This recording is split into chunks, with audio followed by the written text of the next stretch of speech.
ಮೇಲೆ ದೈವತ್ವಕ್ಕೆ ಹೋಗ್ಬೇಕ ನೀವು ಹೇಳಿ ಹೇಳಿ. ಅಂತದಕ್ಕೆ ಆಗಿ ಏನ್ ಮಾಡ್ಬೇಕು? ಎರಡು ಕೆಲಸಗಳಲ್ಲಿ ಎಂತ ಕೆಲಸ ನಾವು ಆಯ್ಕೆ ಮಾಡ್ಕೋಬೇಕು? ಎರಡೇ ರೀತಿಯ ಕೆಲಸ. ಒಂದೇ ರೀತಿ ಈಗಿಂದೀಗ ಖುಷಿ ಕೊಡೋದನ್ನ ಆಯ್ಕೆ ಮಾಡಬಾರ್ದು. ನಮಗೆ ದೀರ್ಘಕಾಲದ ನಂತರ ಯಾರು ಖುಷಿ ಕೊಡ್ತದೆ ಅಂತ ಕೆಲಸಗಳನ್ನ ಆಯ್ಕೆ ಮಾಡ್ಕೋಬೇಕು. ತಿಳಿತಾ? ಈಗಿಂದೀಗ ಖುಷಿ ಕೊಡೋದಕ್ಕೆ ಏನ್ ಕರೀತಾರೆ ಅಂದ್ರೆ ಪ್ರಿಯ ಕೆಲಸ ಅಂತಾರೆ, ಪ್ರಿಯ ಮಾರ್ಗ ಅಂತಾರೆ. ಅದಕ್ಕೆ ಏನಂತ ಕರೀತಾರೆ? ನಮಗೆ ದೀರ್ಘಕಾಲ ನಂತರ ಸುಖ ಕೊಡ್ತಾರೆ, ಅದಕ್ಕೆ ಏನಂತ ಕರೀತಾರೆ ಅಂದ್ರೆ ಶ್ರೇಯ ಮಾರ್ಗ ಅಂತಾರೆ. ಏನಂತಾರೆ? ನಾವು ಪ್ರಿಯ ಮಾರ್ಗವನ್ನು ಸ್ವೀಕಾರ ಮಾಡ್ಬೇಕಾ, ಶ್ರೇಯ ಮಾರ್ಗ ಸ್ವೀಕಾರ ಮಾಡ್ಬೇಕಾ? ಶಬಾಷ್, ನಿಮ್ ಕಡೆಯಿಂದ ಧ್ವನಿ ಬರಲಿ. ಯಾವ ಮಾರ್ಗ ಸ್ವೀಕಾರ ಮಾಡ್ಬೇಕು ನಾವು?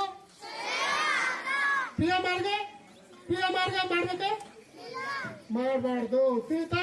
ಟಿವಿ ನೋಡೋದು ಪ್ರಿಯ ಮಾರ್ಗ, ಟೈಮ್ ವೇಸ್ಟ್ ಮಾಡೋದು ಪ್ರಿಯ ಮಾರ್ಗ, ಗುಟ್ಕಾ ತಿನ್ನೋದು ಪ್ರಿಯ ಮಾರ್ಗ, ಕುಡಿಯೋದು ಪ್ರಿಯ ಮಾರ್ಗ, ಸಿಗರೇಟು ಪ್ರಿಯ ಮಾರ್ಗ, ಇಸ್ಪಿಟ್ ಆಡೋದು ಪ್ರಿಯ ಮಾರ್ಗ.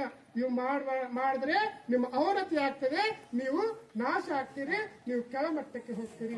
ಅದೇ ಶ್ರೇಯ, ನೀವು ಉನ್ನತ ಕೆಲಸಗಳನ್ನು ಮಾಡಿದ್ರೆ ನೀವು ಶ್ರೇಯ ಮಾರ್ಗ, ನೀವು ಅದರಿಂದ ನಿಮ್ಮ ಜೀವನ ಮೇಲ್ಮಟ್ಟಕ್ಕೆ ಹೋಗ್ತದೆ, ನೀವು ಉನ್ನತಿಯನ್ನು ಹೊಂದ್ತೀರಿ. ನಾವು ಯಾವಾಗ್ಲೂ ತಾತ್ಕಾಲಿಕ ಖುಷಿಯನ್ನು ನೋಡಬಾರ್ದು, ದೀರ್ಘಕಾಲದ ಖುಷಿಯನ್ನು ನೋಡಿದ್ರೆ ನಿಮಗೆ ಏನಾಗ್ತದೆ? ನಿಮ್ಮ ಜೀವನ ಮೇಲ್ಮಟ್ಟಕ್ಕೆ ಹೋಗ್ತದೆ.